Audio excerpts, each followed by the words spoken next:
Well, yesterday I asked you to watch a video, a science video, and follow along in your science book to the lesson about landforms. And every year when I do landforms with my class, I ask them to do a project that is a little bit artsy, but focuses on the different kinds of landforms and water features that are discussed in your science lesson. I have pulled out and brought home with me an old project that my son Hunter did when he was, I think he was in second grade actually when he did this. And it has kind of faded and it's kind of tearing just because it's been around for a while. But I like to use it as an example of what I'm going to ask you to do. Now, in your second to the last envelope, so 2 envelopes ago, I gave you some paper and I asked you to save a large piece of white paper that had been folded already and creased. Now, I might have made an error. I'm having a memory that I might have folded it into 8 squares on a side, and I intended and should have really done it in 6 so that you'd have 6 squares. If I did it in 8, this will still work. But let me tell you about it first. So what this is an opportunity to pick some landforms and some water features that are talked about in your science lesson. Now, if you didn't do the science lesson from yesterday, you need to go back and do that first. You need to go find Monday's email. I can resend it if you need to. And you need to read that lesson from section C in your science book that starts on C52. And in that lesson is that diagram with the water features and landforms.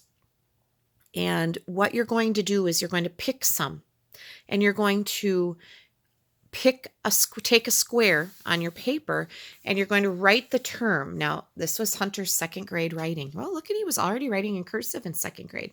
So for this square, he chose plains, and he wrote what they are. So the definitions that are included in your science book are what you need to include. So he wrote plains are flat lands, and what he did is he actually drew an illustration for that. He put a little more work into it than the book includes when they show you just a little bit of a part of it on their diagram. He knew that plains where there were farmland. So he chose a square to do on plains. Now, the first square in the top left-hand corner can be your title square. He wrote landforms by Hunter, and he didn't really get too creative there, but anyway, what I'm going to ask you to do is actually do landforms and water features, because we're going to do the water features in this as well. And so you might as well call it landforms and water features. You can do fancy letters if you want. You can just print neatly. You can decorate the background if you want, but we want to clearly be able to see landforms and water features. And you can get the spelling for water features from your science book. You're going to need to have your science book open for this. All right. So here's another example of what he did. Mountains are the highest kind of land.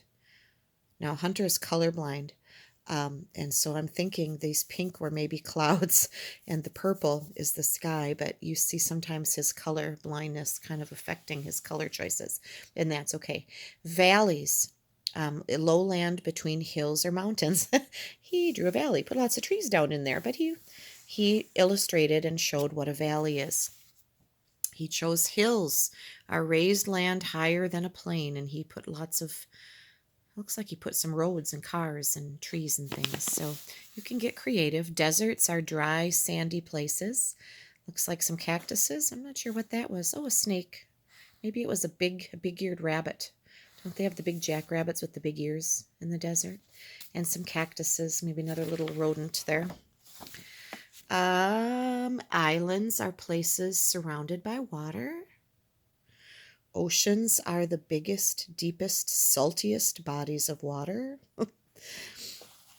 A peninsula. I don't know if that was in our science book. He probably had a different book at the time, so this might not be one but that you can use. But a peninsula is land with water on 3 sides. So he showed this finger of land coming out. Lakes are bodies. Oops, IES, that should have been. Lakes are bodies of water that sit in the same spot. Now, you should be taking your definitions from your science book. That almost sounds like he made that up a little bit as he went along there. So use the definitions that you're given in your science book and you will do better. Make sure when you're doing this that your pictures leave a spot for the words. In fact, you might want to do the words first and just make sure that and you could even go over them with a marker. His are just done in pencil and they're fading.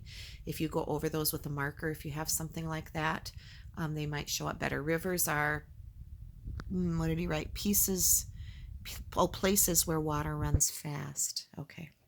Creeks are small, shallow rivers. All right, so that is what he did. Because I gave you 8 squares on one side, that's a lot. So here's what I'm going to say. This is going to take you a while. This will not be something that you're probably going to do in one day.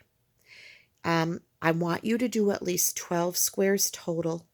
You can do all of them if I folded that into 8 so that it's 16. That's a lot. So if you want to cut it off by 4 and just do 12 instead of 16, I'm okay with that. But you're welcome to work on it all week and fill it up. Save one title square and then do your landforms and water features. Just make sure you have the term and the definition included in your picture. And then I would like to see that when you are done by the end of the week. So, if you do 2 or 3 squares a day, you'll finish pretty easily by the end of the week. So if you have any questions about this, let me know and I can explain further. But use your book and use your imagination and have fun. Thanks.